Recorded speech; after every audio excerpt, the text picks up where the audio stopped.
reason I've chosen the Cool Web to open the festival is twofold. First of all, I think that this is a really extraordinary work. I was very lucky enough to be at the first performance of Benjamin Britten's War Requiem in Coventry Cathedral. And when I heard this work, I think it stands comparison with this very great other war work. I think Robert Graves' poems are really deeply moving testaments to what mankind had to go through in these terrible wars.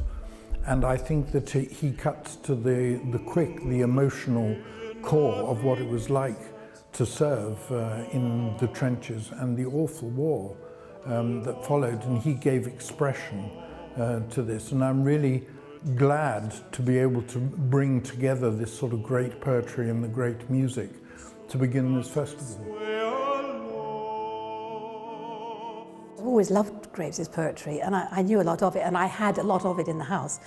I read through everything I could think of, and then I saw the Cool Web, and the Cool Web gave me the key. That it was the whole idea of how a very young poet survives in trying to articulate such an inexpressible experience without losing the intensity of it. And once we'd got the poems and the words, then the music came. It is all a testimony to Robert Graves's poetry. It's wonderful.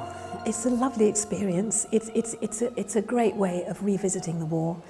It's a re-invitation, if you haven't already got familiar with Robert Graves, to Robert Graves's wonderful poetry. And it's a lovely piece.